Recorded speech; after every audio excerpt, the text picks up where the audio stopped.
السلام عليكم ورحمة الله وبركاته. الحمد لله وكفى وسلام على عباده الذين اصطفى خصوصا على سيد الرسل وخاتم الأنبياء. হলোটা কমাও, হলো কমাও, এটা তো তেলাওয়াত না। হলোটা কমাও, এই যে ঢেপ ঢেপ আওয়াজ হচ্ছে এটা কমাও। وعلى آله الأتقياء وعلى أصحابه الأصفياء ونشهد أن لا إله إلا الله وحده لا شريك له ونشهد أن محمدا عبده ورسوله. أما بعد فأعوذ بالله من الشيطان الرجيم. بسم الله الرحمن الرحيم.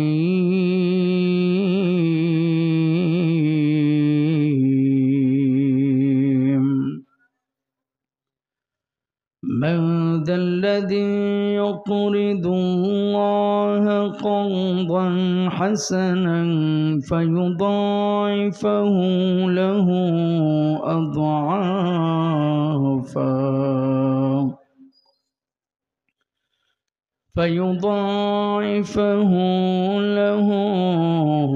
أضعافا كثيرا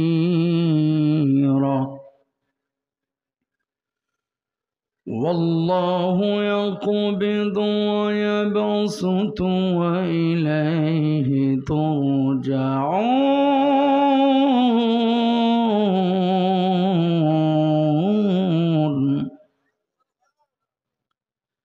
والله يقبض ويبسط وإليه ترجعون.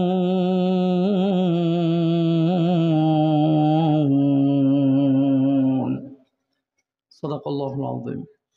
وقال النبي صلى الله عليه وسلم إذا استحلت أمتي خمسا فعليهم الدماء إذا ظهر التلاون وشربوا الخمور ولبسوا الحريم واتخذوا القيام واكتفى الرجال بالرجال والنساء بالنساء.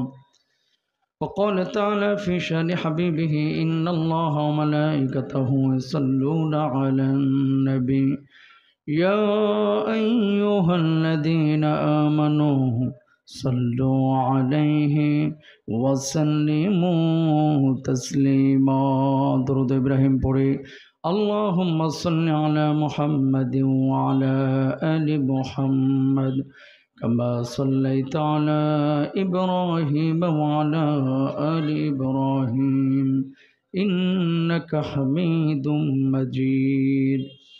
اللهم بارك على محمد وعلى آل محمد كما باركت على إبراهيم وعلى آل إبراهيم إنك حميد مجيد. সরিষা জানি হুগলি যুব সমাজের উদ্যোগে কবরস্থানের উন্নয়ন কল্পে আজকের এই প্রথম বার্ষিকী ওয়াজ ও দোয়া মাহফিলে উপস্থিত সম্মানিত প্রধান অতিথি জনাব মোহাম্মদ আখিনুর মিয়া, আজকে আমার পূর্বে বিশেষ প্রধান আকর্ষণ হিসাবে তেলাওয়াত করেছেন হাফেজ কারি আবু রায়হান সাহেব, বিশেষ বক্তা হাফেজ মাওলানা আতিকুর রহমান, মুফতি আব্দুল কাইয়ুম মোল্লা সাহেব, হাফেজ মাওলানা সোহাইবুর রহমান হামিদি সহ যাদের নাম দেখা যাচ্ছে। আজকের যিনি সভাপতিত্ব করছেন আলহাজ মোহাম্মদ আব্দুল মালিক মিয়া, সামনে উপবিষ্ট আমার পিতৃতুল্য মুরব্বেনা আজম, সমবয়সী বন্ধুরা, স্নেহের ছোট্ট ভাইরা, পর্দার আড়ালের মা এবং বোনেরা, সবাইকে আমার আন্তরিক সালাম। আসসালামু আলাইকুম ওয়া রাহমাতুল্লাহি ওয়া বারাকাতুহু। কি গো, কেমন আছেন আপনারা? সবাই ভালো আছেন? বাজে এখন 11:30। আমার ফরমে লেখা ছিল মাইক দেওয়া হবে 9টায়, বাজে এখন 11:30। স্বাভাবিক মানুষ থাকবে না, দূরের মানুষ এখান থেকে উঠে যাবে, একেবারে কমন কথা।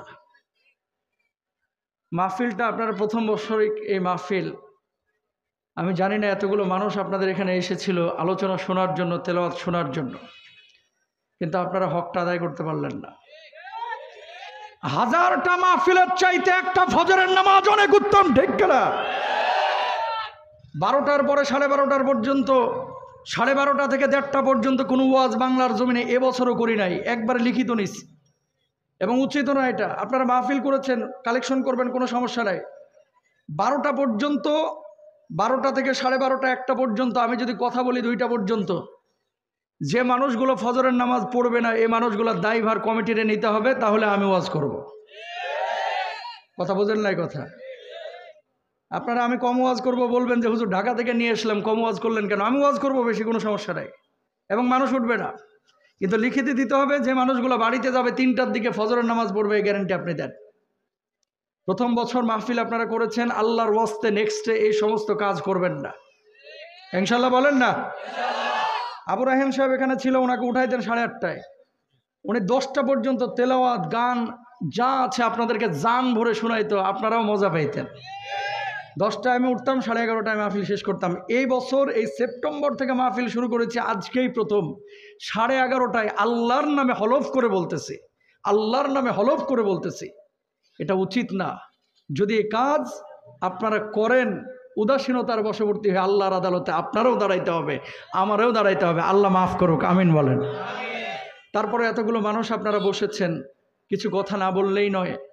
আজকে যেহেতু এত দূর থেকে এসেছি, কমিটি প্রথম বর্ষ যেহেতু আয়োজন করেছে, এবছরই প্রথম, নেক্সট ইয়ার থেকে আপনারা খেয়াল করবেন এবং আপনারাও আগে ভাগে আসবেন। আল্লাহ তাআলা তৌফিক দান করুন, জোরে বলেন আমিন। নিয়ে এসেছেন আমাদেরকে কে এখানে? জোরে বলেন। সুস্থ রেখেছেন কে? একটি আয়াত তেলাওয়াত করেছি।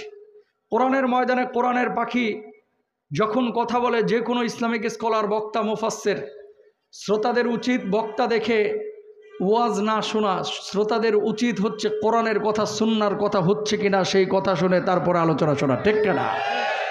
এখন যারা আপনারা বসেছেন, নির্বাচিত ব্যক্তিগুলোই বসেছেন এই তাফসিরের ময়দানে, যদিও আপনারা বসেছেন, আসমান থেকে কিছু ফেরেশতা নেমে আপনাদের উপরে রহমের ডানাগুলো বিছিয়ে দিয়েছেন। জোরে বলেন না সুবহানাল্লাহ।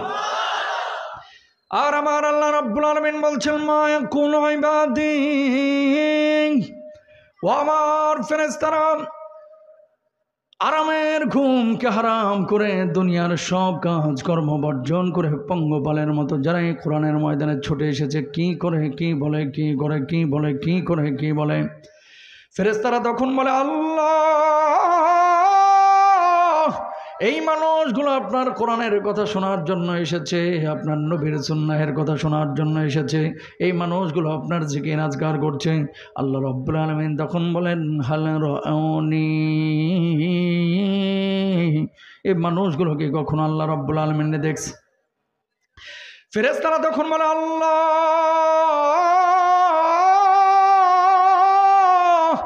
এই মানুষগুলো কখনো আপনারা দেখে নাই, আল্লাহ আপনারা দেখাও সম্ভব না চর্মচক্ষু দিয়ে। আল্লাহ রাব্বুল আলামিন তখন বলেন, এই মানুষগুলো মায়াস আলুনি, আমার কাছে মূলত গিয়ে যায়। ফেরেশতারা তখন বলে, আল্লাহ, এই মানুষগুলো আপনার কাছে জান্নাত কামনা করে, এই মানুষগুলো আপনার কাছে জাহান্নামের আযাব থেকে মুক্তি চায়। আল্লাহ রাব্বুল আলামিন তখন বলেন, ও আমার ফেরেশতারা, তোরা সাক্ষী থাক, উশহিদতুকুম গফারতু লাহুম, কোন শীতের রাত্রে আরামের ঘুমকে হারাম করে যে মানুষগুলো কোরআনের ময়দানে পঙ্গপালের মতো ছুটে এসেছে, আমি আল্লাহ রাব্বুল আলামিন ওই মানুষগুলোর জীবনের গুনাহ খাতাগুলি মাফ করে দিলাম। জোরে বলেন না সুবহানাল্লাহ। নিয়ে এসেছেন আমাদেরকে কে? এই যে মানুষগুলো আপনারা বসেছেন, কপালওয়ালা মানুষগুলো, নির্বাচিত ব্যক্তিগুলো এই তাফসিরের ময়দানে বসেছেন, জোরে সোরে একবার বলেন আলহামদুলিল্লাহ। তোমার ইকো নাই, ইকো দাও না রে ভাই, চিল্লায় কথা বলা যায়, একটু ইকো দাও, ইফেক্ট দাও। আর সাউন্ডটা কেমন যেন ড্যাব ড্যাব করতেছে। আল্লাহ সুবহানাহু ওয়া তাআলা আপনাদেরকে বসিয়েছেন, একটি সূরার একটি আয়াত তেলাওয়াত করেছি, যে সূরার নাম হচ্ছে সূরা বাকারা, আয়াত নাম্বার হচ্ছে 245। একটু মনে রাখেন, আয়াত নাম্বার কত বললাম? কি বলেছেন আল্লাহ তাআলা? দুনিয়ার জিন্দগিতে এমন কোনো মানুষ নাই যে মানুষটা জীবনে কোনোদিন বিপদ আপদের মুখোমুখি হয় নাই। আপনাদের এখানে কেউ যদি হাত তুলে বলে যে হুজুর আমার জীবনে কোনো বিপদ নাই, জানতে হবে এটা আবু জাহেলের খালাতো ভাই। মুমিন যদি দাবি করেন বিপদে আপনারা পড়তেই হবে। মুমিন যদি দাবি করেন ফাঁসির মঞ্চে যাওয়াই লাগতে পারে।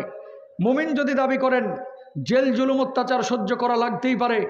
মুমিন যদি দাবি করেন 5ই আগস্টের মতো পরিস্থিতি তৈরি হয়ে হাজার হাজার যুবককে বুলেটের সামনে বুক পেতে দেওয়া লাগতেই পারে। ঠিক কিনা মুসলমান? আজকে যে যুবকরা আপনারা বসেছেন, মুরব্বীদের সংখ্যাও যেমন বেশি, যুবকদের সংখ্যা কম না। এই যুবকদের মাধ্যমে আমরা আগামীর বাংলার সম্ভাবনা দেখি। ঠিক কিনা ভাইরা? আবার এই যুবকদেরকে আপনারা বলতেন গেম খেলে, এই যুবক দিয়ে কিচ্ছু হবে না, এই যুবকরা দিয়ে সারাক্ষণ এই মেয়ে নিয়ে ঘুরে, এই যুবকরা মোবাইল নিয়ে ব্যস্ত থাকে, এই যুবকরা গান শুনে, এই যুবকরা ডিজে পার্টি করে, খালি হতাশার গল্প শুনিয়েছেন। সেই যুবকরাই জেগেছিল 16 বছরের জগদ্দল পাথরকে বাংলার জমিন থেকে তাড়িয়ে দিল্লি পাঠিয়ে দিয়েছে। এই যুবকটা আবার জাগবে, এবার বাংলার জমিনে কালিমার পতাকায় উঠবে। ঠিক কিনা? প্রিয় ভাইরা আমার যে যুবকরা আজকে বসেছে, এই যুবকদেরকে আল্লাহ খালিদ বিন ওয়ালিদের মতো কবুল করুন, বলুন আমিন। এই আয়াতে কারিমায় আল্লাহ আপনার কাছে 2টা জিনিস চেয়েছেন। জোরে বলেন কয়টা? আরো জোরে বলেন কয়টা? কি চেয়েছেন আল্লাহ তাআলা আপনার কাছে? বাপ মা কোনো জিনিস চাইলে আপনি দেন, আত্মীয় স্বজন কোনো জিনিস চাইলে আপনি দেন। বাপ মা যদি আপনার কাছে কোনো জিনিস চায়, আপনি বলেন হুজুর কি বলেন, জীবনটাও যদি বাপ মা চাই, বাপ মার জন্য জীবন দিতেও রাজি আছি। আল্লাহ আপনার কাছে 2টা জিনিস চেয়েছেন। কি চেয়েছেন একটু খেয়াল করেন। আল্লাহরে দিবেন কি দিবেন না সিদ্ধান্ত আপনার, আলোচনার পরে। আগে শুনেন কি চাচ্ছেন। রব্বুল আলামিন বলছেন মাদাল্লাযী ইউকরিদুল্লাহ করদান হাসানান ফায়ুদাইফাহু লাহু আদআফান কাসীরা ওয়াল্লাহু ইয়াকবিদু ওয়া ইয়াবসুতু ওয়া ইলাইহি তুরজাউন।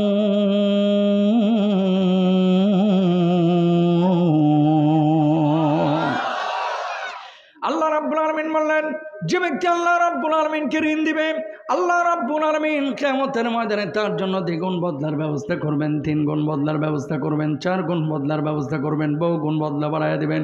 সর্বোপরি আল্লাহ রাব্বুল আলামিন ওই মানুষটার জন্য চূড়ান্ত জান্নাতের ফয়সালা করে দিবেন। জোরে বলেন সুবহানাল্লাহ। আয়াত যখন নাযিল হইল, সাহাবী রিদওয়ানুল্লাহি আলাইহিম আজমাইন সন্দেহের মধ্যে পড়ে গেলেন। আসমান বানিয়েছেন আল্লাহ, জমিন বানিয়েছেন আল্লাহ, সব কিছুর মালিক আমার আল্লাহ। সে আল্লাহ রাব্বুল আলামিন কেন মানুষের কাছে ঋণ চাইলেন? এই কি অবস্থা, একটা হজবরল অবস্থা। মাত্র সরত কথা বলেন না, কথা বলেন না। স্বেচ্ছাসেবকরা এই এমনি সময় অনেক বেড়ে গেছে, এখানে কোনো কথা বলতে পারবে না, মঞ্চে কোনো কথা বলা যাবে না, ফোন টোন সাইলেন্ট করেন। কোরআন তাফসীর চলতেছে, এখানে ফাইজলামি করতেছে বসে বসে। ভাই ভালো না লাগলে বাড়িতে যা ঘুমান। মাইক ম্যান থাকলে আমি সেই ওয়াজই করবো, 1 লাখ মানুষ থাকলেও যে ওয়াজ করবো। এই চেয়ারটা এখন আমার কাছে আমানত। এত রাত পর্যন্ত আপনারা বসে আছেন কোরআনের 2টা কথা শোনার জন্য। সেই পরিবেশ না পাইলে আপনারাও রাগ করবেন, আমিও, আমারও। কিন্তু রাগ আমার ব্যক্তিগত কারণে হবে না, কোরআনের স্বার্থে হবে। ঠিক কিনা? সুতরাং আদব রক্ষা করে আমরা কথাগুলো শোনার চেষ্টা করবো, ইনশাল্লাহ। বলেন আরো জোরে বলেন ইনশাল্লাহ। সাহাবীরা বললেন ইয়া রাসূলুল্লাহ, আসমান বানিয়েছেন আল্লাহ, জমিন বানিয়েছেন আল্লাহ, সেই আল্লাহ রাব্বুল আলামিন কেন আমাদের কাছে ঋণ চাইলেন? কিছুই তো বুঝলাম না, কিছুই তো বুঝলাম না। আল্লাহর নবী জবাব দিলেন, সাহাবীরা রে, আল্লাহ রাব্বুল আলামিন তোমাদের কাছে টাকা চাই না, পয়সা চাই না, বাড়ি চাই না, গাড়ি চাই না, সম্পদ চাই না। আল্লাহ রাব্বুল আলামিন তোমাদের কাছে 2টা জিনিস চেয়েছেন। 1 নম্বর হচ্ছে আল্লাহর জন্য জান দিবা, 2 নম্বর হচ্ছে আল্লাহর জন্য যেখানে প্রয়োজন সেখানে মাল দিবা। আল্লাহ রাব্বুল আলামিন এই জান আর মালকে কর্জা হাসানা বুঝিয়েছেন। বলুন সুবহানাল্লাহ। কিয়ামতের ময়দানে প্রিয় ভাইরা আমার, এমন কিছু মানুষ আল্লাহ রাব্বুল আলামিনের আদালতের সামনে দাঁড়াবে, যে মানুষগুলোর কপালগুলো ঘরমুক্ত থাকবে। আজ আমার কি হয়, আজ আমার কি হয়, আল্লাহ আমার ক্ষমা করবে কিনা, মাফ করবে কিনা। এমন মুহূর্তে আল্লাহ রাব্বুল আলামিন এই মানুষগুলোকে ডাক দিয়ে বলবে, গোলাম আজ আমার সামনে আয়। মানুষগুলো আল্লাহর সামনে দাঁড়াবে, আল্লাহ চেহারার দিকে নজর দিবেন, দেখবে পেরেশান হয়ে রয়েছে। ওই মানুষগুলোকে আল্লাহ বলবে, গোলাম এই যে দরজাগুলো দেখতে পাচ্ছি সেই দরজাগুলো কিসের দরজা? মানুষগুলো বলবে, আল্লাহ এই দরজাগুলো তো জান্নাতের দরজা। আল্লাহ রাব্বুল আলামিন বলবে, জান্নাতে যাইতে কি মন চাই? মানুষগুলো বলবে, আল্লাহ জান্নাতে যাওয়ার জন্য তো মনটা আকুতি করে। আল্লাহ রাব্বুল আলামিন বলবে, বান্দারে যা যা যা, জান্নাতের যেই দরজা দিয়ে খুশি সেই দরজা দিয়ে আল্লাহর জান্নাতে চলে যাব। সুবহানাল্লাহ। এবার মানুষগুলো জান্নাতে যাইতে চাইবে না, অবাক হয়ে যাবে আর বলবে, আল্লাহ দুনিয়ার জিন্দেগিতে কেমন কাজ করেছিলাম যার জন্য আজকে জান্নাতের ফয়সালা করলেন গো মাহবুব? কিছুই তো বুঝলাম না, কিছুই তো বুঝলাম না। আল্লাহ রাব্বুল আলামিন তখন বলবে, গোলাম আমার জন্য তুই খাবারের ব্যবস্থা করেছিলি, পানির ব্যবস্থা করেছিলি, আমি অসুস্থ ছিলাম আমার জন্য সেবার ব্যবস্থা করেছিলি, আমার জন্য গোরস্থান বানাইছিলি, মসজিদ বানাইছিলি, মাদ্রাসা বানাইছিলি, আমার জমিনে আমার দিন কায়েমের জন্য বুকের তাজা রক্ত ঢেলে দিয়েছিলি, ফাঁসির মঞ্চে পর্যন্ত গিয়েছিলি। আমি আল্লাহ রাব্বুল আলামিন সেগুলোর বদলা হিসাবে আজকে জান্নাত দিয়ে দিলাম। জোরে বলেন সুবহানাল্লাহ। এবার মানুষগুলো বলবে, আল্লাহ কোনোদিন আপনারা দেখলাম না, কিভাবে আপনারা খাবার দিলাম, পানি দিলাম, কিছুই তো বুঝলাম না। আল্লাহ রাব্বুল আলামিন তখন বলবে, গোলাম তোর বাড়ির পাশে যে মানুষটা অসুস্থ ছিল তার যে সেবা করেছিস, পানি ছিল না তার জন্য পানির ব্যবস্থা করেছিস, খাবার ছিল না খাবারের ব্যবস্থা করেছিস, মসজিদ ছিল না মসজিদের ব্যবস্থা করেছিস, কবরস্থানের ব্যবস্থা করেছিস, আমার জমিনে আমার দিন কায়েমের জন্য বুকের রক্ত ঢেলে দিয়েছিস, সব কিছুকে আমি আল্লাহ রাব্বুল আলামিন কর্জা হাসানা হিসাবে গ্রহণ করে লিখে রেখেছিলাম, আর তার বদলা হিসাবে আমি আল্লাহ জান্নাতের ফয়সালা করে দিলাম। জোরে বলেন না সুবহানাল্লাহ। দরদের ভাইরা আমার, এই জামানায় টাকা দেওয়ার জন্য মানুষের অভাব নাই। মসজিদ বানাইতে হলে কোনোদিন দেখবেন আপনি টাকা দিলেও মসজিদ চলবে, না দিলেও চলবে, ছাদ ঢালাই হয়ে যায়, 2 তলা 3 তলা 5 তলা হয়ে যায়। মাহফিল টাকার জন্য আটকে থাকে না, কোনো স্থানও টাকার জন্য আটকে থাকে না। টাকা দেওয়ার মানুষের অভাব নাই, কিন্তু আল্লাহর জন্য জান দেওয়া, রক্ত দেওয়া মানুষের মুমিনের বড্ড অভাব, ঠিক কিনা?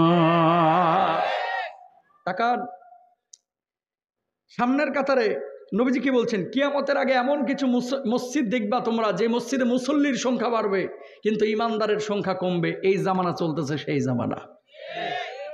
জুমার নামাজে ছাদও ভরে যাচ্ছে, কপালে 6 ইঞ্চি কালো দাগ, সামনের কাতারে ইমামের পাশে নামাজ পড়ে, অথচ সুদের ডিলার নিয়ে বসে রয়েছে।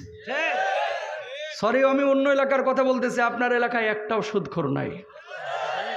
আছে এলাকাতেও, আছে না নাই? নবীজি আরেকটা হাদিসে কি বলছে খেয়াল করেন, ইউসবিহুর রাজুলু মুমিনা ওয়া ইউমসি কাফিরা। সকালবেলায় থাকবে মুমিন, সন্ধ্যাবেলায় হয়ে যাবে কাফের, সন্ধ্যাবেলায় থাকবে মুমিন, সকালবেলায় হয়ে যাবে কাফের। এই জামানায় হাজার হাজার মুসল্লি মসজিদে আছে, ওর ইমান নাই, ও জানেও না, নিজেও জানে না। কথা বলেন ঠিক কিনা? বলবেন হুজুর এটা আবার কেমন কথা? তাকান, অজু ভঙ্গের কারণ কি ইমানদাররা জানে, রোজা ভঙ্গের কারণ কি এটা মুসলমানরা জানে, কিন্তু যদি বলা হয় ইমান ভেঙে যায় কি কারণে, এটা মুসলমানরা 95% মুসলমানই জানে না। এই জন্য আপনাদের টাঙ্গাইলে কিছু লোক পাবেন, দেখবেন নামাজও পড়ে, আবার যায় ওই মাজারের মধ্যে জটা বাবাদের সামনে সিজদা দিয়ে পড়ে থাকে। কথা বলেন না কেন? আছে না নাই? এবার আসেন, আয়াতটা যেদিন নাজিল হয়েছে পরবর্তী দিন আবু বকর রাদিয়াল্লাহু তাআলা আনহু গিয়েছে মদিনার বাজারে, কিনারায় দাঁড়ায়া ইয়াহুদি ঠেস মেরে আবু বকরে বলতেছে, কি গো আবু বকর, তোমার নবী এতদিন বললো আল্লাহ আসমান জমিন সব বানাইছে, এটা আবার কেমন আল্লাহ? আল্লাহ দেখে মানুষের কাছে ঋণ চায়, তার মানে তোমার আল্লাহ একটা ফকির। নাউজুবিল্লাহ, জোরে বলবেন না? আমার আল্লাহ কি ফকির নেই? নরম মেজাজের আবু বকর গরম হয়েছে। দ্বিতীয়বার আবার বলছে তোমার আল্লাহ ফকির, আবু বকর আরেকটু গরম হয়েছে। তৃতীয়বার আবার বলছে তোমার আল্লাহ ফকির। এবার যাইবি কই, বাম হাত দিয়ে টুটি ধরে ডান হাত দিয়ে ঠাস করে ওদের গালে থাপ্পড় বসায় দিছে আবু বকর। আল্লাহু আকবার বলা। এবার ইহুদি গালের মধ্যে হাত দিয়া আল্লাহর নবী বিশ্বনবী সাল্লাল্লাহু আলাইহি ওয়াসাল্লামের বাণীর দিকে দিলেন দৌড়। যাওয়ার পরে বললেন, ওগো মুহাম্মদ সাল্লাল্লাহু আলাইহি ওয়াসাল্লাম, কি শেখান আপনি সাহাবীদেরকে? কি শেখান? কয় কি হয়েছে? কয় আপনার সাহাবীরা তো ইহুদি ধরে ধরে মারে। কে মারছে তোরে? কে মারছে? কয় আপনার আবু বকর মারছে। আল্লাহর নবী জবাব দিলেন, আমি বিশ্বাস করি না, আমি বিশ্বাস করি না আমার আবু বকর অন্যায়ভাবে কাউরে মারতে পারে না। কয়টা কেন আপনার আবু বকরে? আল্লাহর নবী আবার ডাক দিলেন, আবু বকর কি শুনলাম তোমার ব্যাপারে, তুমি নাকি ইহুদিরে থাপ্পড় বসাইছ। আবু বকর জবাব দিলেন, ওগো নবী, যে জালেম এমন একটা অন্যায় করেছে যে অন্যায়ের কারণে তারা আমি মারতে বাধ্য হইছি। আল্লাহর নবী বললেন, ও আবু বকর কি অন্যায় করেছে একটু বলো বলো। কতদিন যাই আয়াতটা নাজিল হয়েছে, আয়াতের অপব্যাখ্যা করে একবার না দুইবার না তিনবার আল্লাহরে ফকির মিসকিন বলেছে। ওগো নবী, যে এই জন্য আমি তারা মারতে বাধ্য হয়েছি। আল্লাহর নবী এবার ইহুদিকে বললেন, ইহুদি কেন আমার আল্লাহ রাব্বুল আলামিনকে গালমন্দ করেছিস? আপনার আবু বকর মিথ্যা কথা বলছে, আমি গালি দিই নাই। আবু বকরকে আল্লাহর নবী বললেন, আবু বকর তুমি নাকি মিথ্যা কথা বলতেছো? আবু বকর জবাব দিলেন, ওগো নবীজি, ঈমান আনার পর থেকে আবু বকরের জবান দিয়ে কোনোদিন মিথ্যা কথা বের হয় না। মেরাজের পর আমি তো স্বীকৃতি দিয়েছিলাম, সর্বপ্রথম আপনি তো আমার সিদ্দিক উপাধি দিয়েছিলেন গো নবীজি, আমি সত্য কথা বলছি, ইহুদি মিথ্যা কথা বলছে। নবীজি চিন্তার মধ্যে পড়ে গেলেন, যদি বিচার না করে গোটা মদিনায় ইহুদি ছড়ায় দিবে। মুহাম্মদ সাল্লাল্লাহু আলাইহি ওয়াসাল্লাম নিজ গোত্রের লোক দেখে বিচার করে নাই, ঠিক কিনা? আবু বকর, আল্লাহর নবী বললেন, ও আবু বকর, ও যে আল্লাহ রাব্বুল আলামিনকে গালমন্দ করেছে কোনো সাক্ষী আছে নাকি? আবু বকর জবাব দিলেন, ওই জায়গায় কোনো সাক্ষী ছিল না, ছিলাম আমি আর ছিল ইহুদি। আল্লাহর নবী চিন্তা করলেন, বিচার না করলে তো মহাবিপদ, কারণ গোটা মদিনায় ছড়ায় দিবে। ও আবু বকর কিচ্ছু মনে করো না, যেভাবে তুমি থাপ্পড় দিয়েছো সেইভাবে একটা থাপ্পড় দিয়ে দেখ, শোধবোধ হয়ে যাক। নবীজি আবু বকর জবাব দিলেন, ইয়া রাসূলুল্লাহ, আল্লাহ রাব্বুল আলামিনকে গালমন্দ করেছে এই জন্য তারা আমি থাপ্পড় বসাইছি, এটা যদি আমার অন্যায় হয়ে থাকে, ইহুদি আমার থাপ্পড় কেন? আমি আবু বকরের জীবনটাও যদি নিয়ে চলে যাই, আল্লাহর কসম আবু বকরের কলিজার মধ্যে বিন্দু মাত্র কষ্ট থাকবে না। বলুন আল্লাহু আকবার। ডাকেন আপনার ইহুদিরা আমার মারতে বলেন, কোনো সমস্যা নাই। নবীজি ইহুদিরে ডাক দিছে, এদিকে আয়। সত্যি মারছে? কয় মারছে। কয় যেভাবে আমার আবু বকর মারছে একটা থাপ্পড় বসায় দে, শোধবোধ হয়ে যাক। ইহুদি কেবল রেডি হচ্ছে, আজকে তোর একদিন কে আমার একদিন। সঙ্গে সঙ্গে আরশ আজিমে গ্রিন সিগন্যাল চলে গেছে। জোরে বলেন না সুবহানাল্লাহ। আরশ আজিমে আছে কে? আরো আসতে বলেন আল্লাহর নামটা, জোরে বলেন কে? আর আমি আল্লাহর নাম এমন ভাবে নিবেন যাতে করে সীমান্ত ভেদ করে ওপারের দাদা বাবুদের জ্বালা পোড়া তৈরি হয়ে যায়, ঠিক না? আল্লাহ তাআলা দেখেছেন আসমান থেকে জিবরিল আমিনে ডাক দিছে, ওই জিবরিল আমিন তাড়াতাড়ি এদিকে আয়। জিবরিল আমিন আল্লাহর কাছে এসে হাজির। আল্লাহ কই দেখোস কি, দৌড় দিয়ে আমার নবীর কাছে যা, দুনিয়ার জিন্দেগিতে যাওয়ার পরে বলবি আবু বকর যেভাবে আছে ওইভাবেই থাকুক, ইহুদির হাত যেন আবু বকরের গাল স্পর্শ না করে, ম্যাসাকার হয়ে যাবে কিন্তু। আর যায় বলবি আবু বকরের পক্ষে সাক্ষী দুনিয়ার কোনো মানুষের প্রয়োজন নাই, আমি আল্লাহ রাব্বুল আলামিন আরশ আজিম থেকে সাক্ষী হয়ে গেলাম। একজন মানুষের পক্ষে সাক্ষী দিচ্ছেন কে? সে মানুষটার আমলের পাল্লা ভারী না হালকা? জিবরিল আমিন আল্লাহর নবী বিশ্বনবী সাল্লাল্লাহু আলাইহি ওয়াসাল্লামের কাছে দৌড় দিয়ে আসলে জিবরিল আমিন মুহূর্তের মধ্যে এসে হাজির। ইয়া রাসূলুল্লাহ, ইয়া হাবিবাল্লাহ, কি বিচার আপনি করছেন? আল্লাহ কিন্তু সব কিছু দেখেছেন। ও জিবরিল আমিন কি হয়েছে গো জিবরিল আমিন? কই ইহুদির সামলান, ইহুদির হাত যেন আবু বকরের গাল স্পর্শ না করে। নবীজি বুঝে গেলেন আর শাহজিম থেকে আল্লাহ পাঠাইছে বিশেষ দূত নিয়ে। ও জিবরিল আমিন আর কি হয়েছে? আপনি সাক্ষী খুঁজছিলেন আবু বকরের পক্ষে, দুনিয়ার কোনো সাক্ষীর প্রয়োজন নাই, আল্লাহ রাব্বুল আলামিন আবু বকরের পক্ষে সাক্ষী হয়ে গেছেন। এই নেন আয়াত 4 নম্বর পারা 13 নম্বর পৃষ্ঠার শুরুর অংশ। লাকাদ সামিআল্লাহু কাওলাল্লাযীনা ক্বালু ইন্নাল্লাহা ফাকীরুন ওয়া নাহনু আগনিয়া।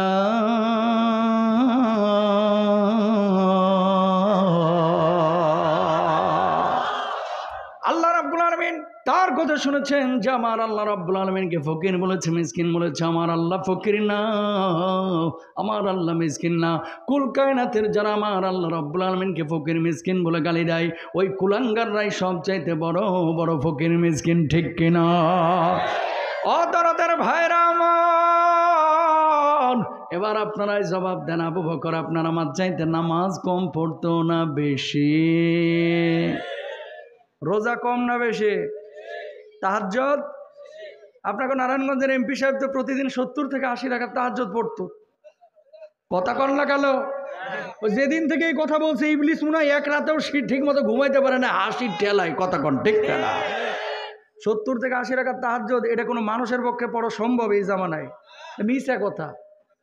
ওই আপনাকে পাশেই তো আমাকে আপাই ছিল, সিয়াসিত্তার সব কিতাব পড়ছে, সংসদে কইছে, কিন্তু গান হারাম এটা কোথাও খুঁজে পায় নাই। ইবলিসও এদের কাছে ফেল হয়ে গেছে, কথা কন ঠিক না? শোনেন, আবু বকর নামাজ পড়েছে বেশি, রোজা করেছে বেশি, হজ করেছে বেশি, জাকাত দিয়েছে বেশি। আল্লাহ নবীর স্বার্থ এসেছে, আবু বকর জান মাল উৎসর্গ করে গর্জে উঠেছে, হুঙ্কার দিয়েছে, আঘাত পর্যন্ত করেছে, প্রতিরোধ করেছে, জিহাদের ময়দানে গিয়েছে। আর আমার দেশের কিছু চাচা আছে, কিছু যুবক আছে, দুনিয়া উল্টায় যাক, 5ই আগস্ট 5 বার আসুক, জিহাদ হোক সারা পৃথিবীর বুকে, ফিলিস্তিন মার খাক, হিন্দুস্তান মার খাক, কাশ্মীর মার খাক, বার্মায় মুসলমান মার খাক, চাচা মসজিদ থেকে তসবি ছাড়তে চাই না। কথা কন না কেন? কিছু যুবক ইদানিং পরিবর্তন হচ্ছে, দাড়ি টাড়ি রাখা শুরু করছে। আল্লামা মিজানুর রহমান আজহারি বাংলাদেশে এসেছে, চাচাদের মাথা কিন্তু নষ্ট হয়ে গেছে, কথা কন ঠিক না? 15 লাখ 20 লাখ 25 লাখ মানুষ, যেন তেন ব্যাপার না, কথা কন ঠিক না? যুবকরা দাড়ি রাখা শুরু করতেছে, ওয়াজ মাহফিল শুনে, হুজুরদের কথা শুনে, কেউ হাফিজুর রহমান সিদ্দিকীর ভক্ত, কেউ মিজানুর রহমান আজহারির, কেউ আল্লামা মামুনুল হকের, ফুল এক এক রকম, এক একজনের গন্ধ এক এক রকম, ঠিক না? প্রিয় ভাইরা আমার, যুবকরা এই ওয়াজ শুনে দাড়ি রাখা শুরু করছে, পাগড়ি পরা শুরু করছে। কিছু মুরব্বী চায়ের দোকানে বসে আর বাঁকা চোখে তাকায়, আর কি রে জামাত শিবিরে যোগ দিছস কবে? কথা কয় না। টাকনোর উপরে পড়া শুরু করছে কাপড়, কয় হেফাজতে যোগ টোগ দিছস নাকি? মরিয়ম ভাবি আগে বোরকা পড়তো না, এখন পড়া শুরু করেছে, কয় কি গো ভাবি ওমরা টোমরা করে আইছো নাকি? কথা কন, এরম জালেম গোটা টাঙ্গাইলে 2-1টা আছে না নাই? দাড়ি টুপি রাখলেই এদের মাথা ব্যথার কারণ হয় যে অন্য কোনো দলের সাথে যুক্ত হয়েছে কিনা। আর কোরআনুল কারীম, আহা, 16টা বছর বাংলার মানুষকে ট্যাবলেট খাওয়ানো হয়েছে, কোরআন জিহাদের বই, জঙ্গিবাদের বই। এই জন্য অনেক সময় গোপন বৈঠকের সময় ওই যে কোরআন হাদিসের কিতাব নিয়ে যখন ডিসকাস করতো, গোয়েন্দা বাহিনীর লোকজন এসে ঘেরাও দেয়া, সাংবাদিকরা নিউজ করতো কি 21 জন জঙ্গি গোপন বৈঠকের সময় জিহাদি বই সহ আটক। কথা বলেন না কেন? যুবক তোমরা বলো, কোরআন কি জিহাদি বই? দাড়িটা কি জিহাদের দাড়ি? টুপিটা কি জঙ্গির টুপি? কেউ যদি টুপিকে বলে জঙ্গির টুপি, দাড়িকে কেউ যদি বলে জঙ্গির দাড়ি, কোরআনকে কেউ যদি বলে জঙ্গির কিতাব, কেউ যদি জুব্বাকে বলে জঙ্গির জুব্বা, 1000 বার জঙ্গি হতে রাজি আছি, জবাব দিতে রাজি আছি, আল্লাহ আল্লাহর নবীকে কষ্ট দিতে রাজি নাই, ঠিক না?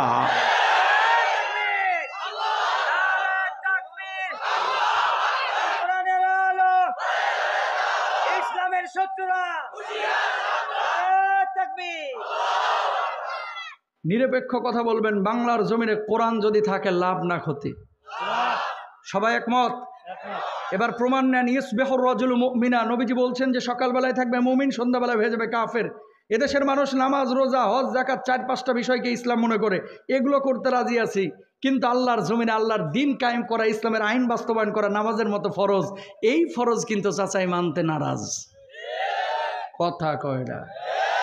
এজন্য কোরআনের পক্ষে শক্তি যদি ভোটে দাঁড়ায়, ইসলামী আন্দোলন সহ বাংলাদেশের ইসলামিস্ট যারা, তারা যদি ভোটে দাঁড়ায়, এদেরকে অনেক সময় ভোট দেয় না, এগেনস্টে হিন্দু ভোটে দাঁড়াইলে প্রতীকের কারণে অনেক হিন্দুকে ভোট দেয়, তাও কোরআনওয়ালাদেরকে অনেক জালেম ভোট দেয় না, ঠিক না?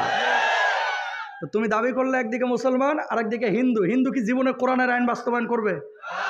আমি হিন্দুদেরকে খারাপ বলতেছি না, ভুল বুঝবেন না, হিন্দুরা আমাদের ভাই।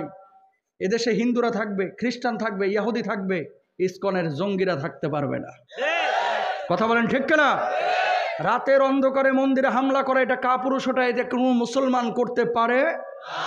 কিন্তু আল্লাহর জমিনে আল্লাহর কোরআনের আইন যারা বাস্তবায়ন করতে চায়, তারা আমাদের কলিজার টুকরা। যারা কোরআনকে পছন্দ করে না, তারা আমাদের কলিজার টুকরা হতে পারে? আমার কয়েকদিন আগে প্রোগ্রাম ছিল উজবেকিস্তান। আমি কিন্তু প্রচুর বিদেশ সফর করি। আপনারা যে ডেটটা পাইছেন, ওই লন্ডন থেকে কে কাইম মোল্লারে ধরছে, আমি মনে করছি যে না জানি কি প্রোগ্রাম। ওয়াল্লাহে খুব সহজে, এত সহজে ডেটটা, যখনই কেউ সহজে ডেট পায়, এটার হুজুরদের মূল্যায়ন থাকে না, না টাইম ঠিক রাখে, না কথাবার্তা ঠিক রাখে। আপনারা মনে করছেন যে একটা মূল্য তো ধরে নিয়ে এসেছি। দুবাই মাহফিল থাকে 17টা 18টা প্রতি বছর, উজবেকিস্তান, কাতার, এই যে এগুলো তো আমার মনে করেন ঢাকা রাজশাহী হয়ে গেছে, আলহামদুলিল্লাহ। এটা গর্ব করার জন্য বলতেছি না, আমি যে কথাটা বলতে যাচ্ছি, প্রচুর বিদেশ সফর করি আমি প্রোগ্রামের রিলেটেড। উজবেকিস্তান যাওয়ার পরে ইমাম বুখারী রাহিমাহুল্লাহর কবরটা জিয়ারত করলাম বুখারায়। সামারকান্দে এসেছি, জোহরের নামাজের আজান দিল, নামাজে ঢুকবো, ঢোকার পরে দেখতেছি মুসল্লিদের মোবাইল ফোন মানি ব্যাগ পেছনে রেখে সবাই সামনে নামাজ আদায় করতেছে। ব্যাপারটা কি আমি প্রথমে বুঝি নাই। নামাজের পরে বের হয়ে দেখতে পাইলাম নামাজে খুশু নষ্ট হবে, এই জন্য মোবাইল মানি ব্যাগ পেছনে রেখে সামনে নামাজ আদায় করতেছে। চিন্তা করলাম আল্লাহ বাঁচাইছে, মসজিদটা ঢাকার গুলিস্তানের কোনো মসজিদ না। কথা কন না কেন? হয়তো কি আমার দেশের মধ্যে মসজিদের মুসল্লির জুতা নিরাপদ না। রংপুরে মাহফিলে গিয়ে মসজিদের বাথরুমে গেলাম, যাওয়ার পরে দেখতেছি বদনার গলা ভাঙা বদনার গলায় শিকল পরায় রাখছে, তা আবার বাথরুমে। কথা বুঝছেন? RTV লাইভ আপনারা অনেকে দেখেন, আমি রোববার সোমবার লাইভ করি সন্ধ্যা 6টায়, অনেকে জানেন। RTVর প্যানেল প্রেজেন্টার আমি। একদিন বলছি দামি জুতা নিয়ে মসজিদে যান না, নামাজ হবে না। তো একজন বলছে যে হুজুর এই ফতোয়া কই পেয়েছেন? আসলে তো এই ফতোয়া নাই। আমি বলছি আগে পরে শুনেন কি বলছি। আমি বলছি 3400 টাকার জুতা নিয়ে মসজিদে যাবেন, জুতা তো আর সেজদার স্থানে রাখতে পারবেন না, রাখতে হবে পেছনে। ওই ওয়ালাদ্দাল্লিন আমিন বলার পর একটা ধাক্কা মারবে মনের মধ্যে শয়তান। 3400 টাকার অ্যাপেক্স আছে না গেছে? কথা কন ঠিক না? এই জন্য বলছি দামি জুতা নিয়ে মসজিদে যায় না, নামাজ হবে না। উনি বুঝে নাই আর কি। তো বলছে হুজুর কথা ঠিক আছে, কথা ঠিক আছে। কেন বললাম এই কথাটা? এদেশের মধ্যে বাথরুমের জুতা নিরাপদ না, মসজিদের মুসল্লির জুতা নিরাপদ না। এই যে কালকে মিজানুর রহমান আজহারীর মাহফিলের ঘটনা শুনলে অবাক হবেন। স্থানীয় থানায় 500-র উপরে জিডি হয়েছে। কেন? মারামারির জন্য না, প্রায় 550 মানুষের মোবাইল মানি ব্যাগ চুরি হয়েছে। তো যারা মাহফিলে সেই চুরিগুলো করছে, আপনি কি মনে করতেছেন এরা মিজান আজহারীর ওয়াজ শুনতে আইছিল? ও মাহফিলের মুফাসসিরের ওয়াজ শোনার ভান করে টুপি পরে ঢুকছে, মূলত এটা হচ্ছে সিসকা চোর। কথা কন ঠিক না? হুজুর ওয়াজ করেছে, সবাই কান্নাকাটি করেছে, আর ওই বদমাশ খালি পকেটের দিকে তাকাইছে, ফুলানা ডাবা। কথা কয় ঠিক না? তাহলে এই দেশের মধ্যে চোরের অভাব নাই, আর ওই দেশে মোবাইল মানি ব্যাগ পেছনে আছে, এই নিরাপদে রাখছে। পার্থক্য একটাই, কোরআন আছে চোর নাই, কোরআন নাই তো চোরের খনি পয়দা হয়। ঠিক না? তাহলে কোরআন থাকলে লাভ না ক্ষতি? প্রিয় ভাইরা আমার, বাপ ছিল মুসলমান, দাদা ছিল মুসলমান, চাচা ছিল মুসলমান, এই জন্য অটো মুসলমান হয়ে গেছে আমরা, ইমানের কদর করতে পারি না। ও দরদের ভাই, কিয়ামতের ময়দানে মানুষ 3টা দলে বিভক্ত হয়ে যাবে। জোরে বলেন কয়টা? যে কোনো 2টা দলের মধ্যে আপনি থাকবেন, আর একটা দলের মধ্যে আপনি ভুলে যাওয়ার চেষ্টা করবেন না। 3টা দলের মধ্যে 2টা দল হবে জান্নাতি দল, আর একটা দল হবে জাহান্নামী দল। এবার আপনি মিলে নেন, ইমানদারদের কোন দলের সাথে আপনি থাকবেন, আর কাফেরদের কোন দলের সাথে আপনি থাকবেন। জান্নাতি দলের মধ্যে হবেন নাকি জাহান্নামী দলের মধ্যে হবেন? আল্লাহ রাব্বুল আলামিন কি বলছেন খেয়াল করেন। ও প্রিয় ভাইরা আমার, 12 দল থাকবে না, 14 দল থাকবে না, 21 দলীয় ঐক্য জোটও থাকবে না। সেদিন থাকবে 3টা দল কিয়ামতের ময়দানে। ওয়া কুনতুম আজওয়াজান সালাসা ফাআসহাবুল মাইমানাতি মা আসহাবুল মাইমানা ওয়া আসহাবুল মাশআমাতি মা আসহাবুল মাশআমা والسابقون السابقون أولئك المقربون।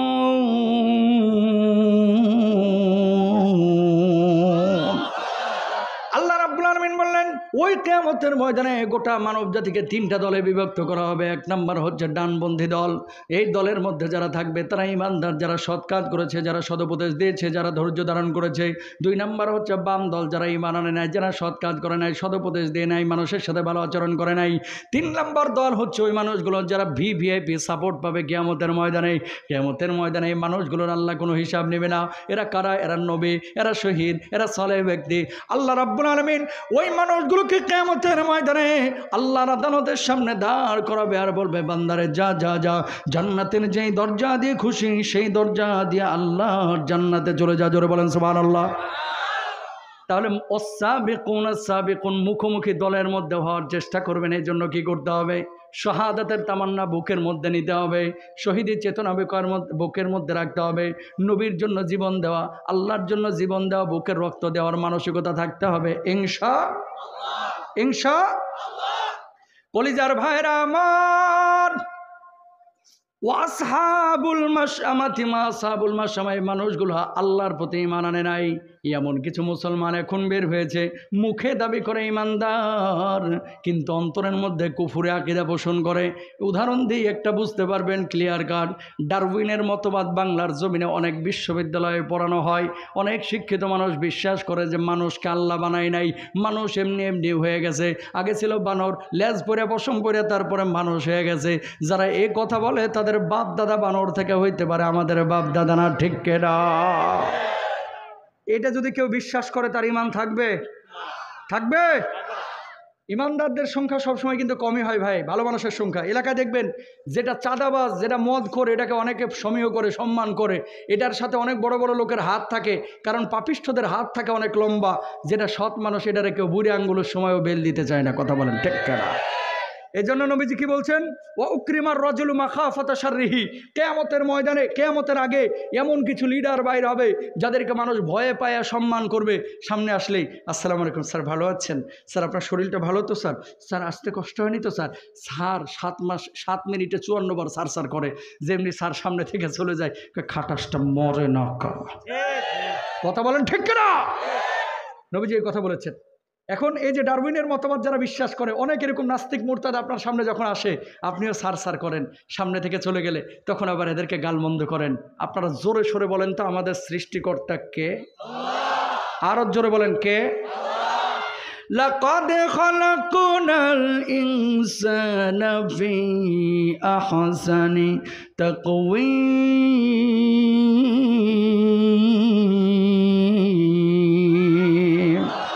আল্লাহ রাব্বুল আলামিন সুন্দর আকার আকৃতি দিয়ে মানুষকে তৈরি করেছেন। কিভাবে তৈরি করেছেন খেয়াল করেন।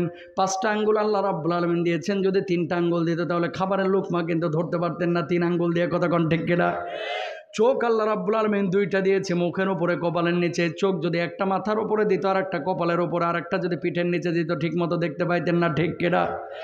ও কলিজার ভাইরা আমার, নাকটাকে আল্লাহ রাব্বুল আলামিন মুখের উপরে ফিটিং করছে। নাকটাকে যদি মুখের উপরে না দিয়া আপনার নিতম্বের উপরে, পিঠের নিচে যদি আল্লাহ ফিটিং করতো, ভাত খাইতেন না, ঘাস খাইতেন, আপনি গন্ধ পাইতেন না, শুধুমাত্র মাটি মাটি লাগতো। কারণ টাঙ্গাইলের চমচম খান যখন মিষ্টি অনুভূত হয় জিহ্বা দিয়া, আর ঘ্রাণটা অনুভূত হয় নাক দিয়া, ঘ্রাণ আর স্বাদ যখন মিশে যায় তখন কিন্তু খাইতে ভালো লাগে। সর্দির সময় নাক যখন বন্ধ হয়ে যায়, আপনি যখন রোস্ট খান, পোলাও খান, তখন কিন্তু নাক দিয়ে ঘ্রাণ না পাওয়ার কারণে খাবারের মধ্যে কোনো স্বাদ পান না। ঠিক কিনা? 32টা দাঁত না দিয়ে যদি আল্লাহ রাব্বুল আলামিন 2টা দাঁত দিত, তাহলে কিন্তু ঠিক মতো খাবার খাইতে পারতেন না।